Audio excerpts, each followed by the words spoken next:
তেওঁৰ ফবিয়া হৈছে গৌৰৱ গগৈক লৈ পেলাই তেওঁ ৰাতি বোলে গৌৰৱ গগৈৰ সপোন দেখে ইমান ভয় কৰিব লগা কি আছে গৌৰৱ গগৈৰ লগত আমি সকলো আছোঁ আৰু তেওঁ আজিকালি ভুল বকিবলৈ আৰম্ভ কৰিছে য'তে ত'তে তেওঁ এনেকুৱা ধৰণৰ হৈছে এই জ্বৰেও নেৰে কৰপাতিও নেৰে তেওঁৰ মানে ভুল বকে চাৰিফালে বেবেৰী বাং কথা কৈ থাকে আৰে গৌৰৱ গগৈ যদি পাকিস্তানী এজেণ্ট বুলি কয় প্ৰমাণ দিয়াচোন বাৰু প্ৰমাণ দিয়া আৰু গৌৰৱ গগৈৰ নিচিনা আমাৰ এজন সম্ভাৱনাপূৰ্ণ কংগ্ৰেছৰ এজন নেতা সেই নেতাজনক এনেধৰণে মিছা অপবাদ জাপি দি পেলাই কৰিলেও অসমৰ ৰাইজে হিমন্ত বিশ্ব শৰ্মাৰ এই অপবাদ কেতিয়াও গ্ৰহণ নকৰে বৰঞ্চ তেওঁক এইটো বুমেৰাং হ'ব তেওঁৰ ওপৰত গৌৰৱ গগৈৰ দুটা শিশুৰ প্ৰতি তেওঁৰ কিয় ইমান ভয় সেই 3 বছৰীয়া 4 বছৰীয়া দুটা শিশু এটা ল'ৰা এটা ছোৱালী তেওঁলোকৰ প্ৰতি কিহৰ ইমান ভয় তেওঁলোকৰ নাগৰিকত্বক লৈ তেওঁ প্ৰশ্ন কৰিছে আৰু তেওঁ নাজানে নেকি তেওঁতো কিহৰ ডক্টৰেট লৈছে তেওঁ পলিটিকেল ছায়েন্সত ডক্টৰেট লৈছে তেওঁ নাজানে নেকি ভাৰতবৰ্ষত নাগৰিকত্ব কেনেকৈ হয় বাই বাৰ্থ সূত্ৰে ভাৰতবৰ্ষত নাগৰিকত্ব পোৱাৰ ব্যৱস্থা আছে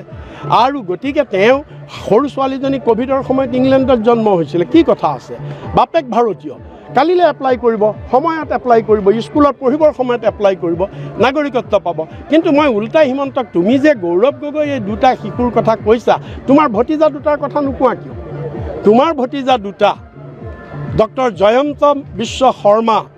হিমন্ত বিশ্বৰ ককায়ে তেওঁ ইংলেণ্ডত ডক্টৰ কৰি আছে ইংলেণ্ডত ব্ৰিটিছ নাগৰিকত্ব লৈছে আৰু তেওঁৰ ভতিজা তোমাৰ ভতিজা তেওঁলোকে যে ব্ৰিটিছ নাগৰিকত্ব লৈছে তুমি এই কথা নোকোৱা কিয় তেওঁলোকক ঘূৰাই আনিবা নেকি তোমাৰ নিজৰ দাদাই গৌৰৱ গগৈতো পাকিস্তানী নাগৰিকত্ব লোৱা নাই নহয়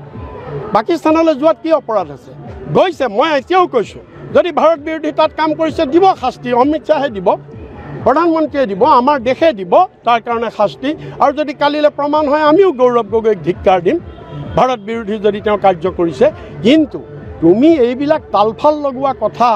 তুমি কৈ পঞ্চায়ত নিৰ্বাচনটোত তুমি মূল ইছ্যুৰ পৰা কিয় আঁতৰি আহিছা আৰু মহিলাৰ কথাটো মই খোলাকেই কৈছোঁ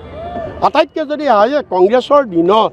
মহিলাই যদি বক্ৰপথৰে চাকৰি লৈছিল আটাইতকৈ হায়েষ্ট চাকৰি জালুকবাৰীত লৈছিলে ৰেকৰ্ডত আছে তেওঁ স্বাস্থ্য বিভাগৰ মন্ত্ৰী তেওঁ শিক্ষা বিভাগৰ মন্ত্ৰী মই ভাষণতো কৈছোঁ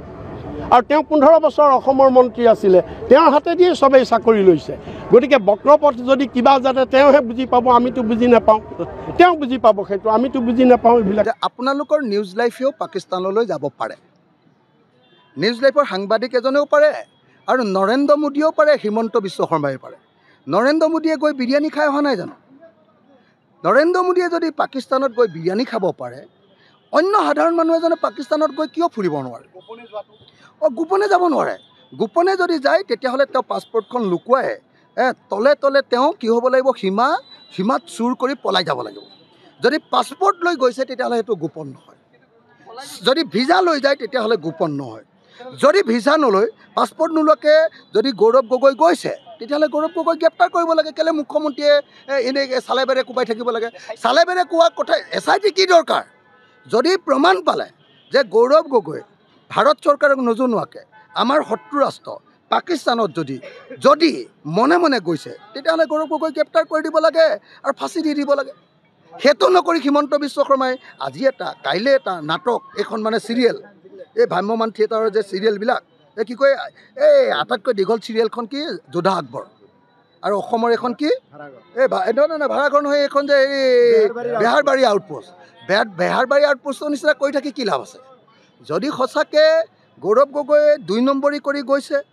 তেতিয়াহ'লে তেওঁ গ্ৰেপ্তাৰ কৰক আৰু যদি গৌৰৱ গগৈ সঁচাকৈ তাতে পাকিস্তানক ভাৰতৰ কিবা গোপন তথ্য দিছে তেওঁক গ্ৰেপ্তাৰ কৰক তেওঁক ফাঁচি দিয়ক কিন্তু সেইটোকে নকৰি যদি পাছপৰ্ট লৈ গৈছে যদি ভিছা লৈ গৈছে যদি ভাৰত চৰকাৰ পাছপৰ্ট লৈ যোৱা মানে ভাৰত চৰকাৰৰ অনুমতি লৈ যোৱা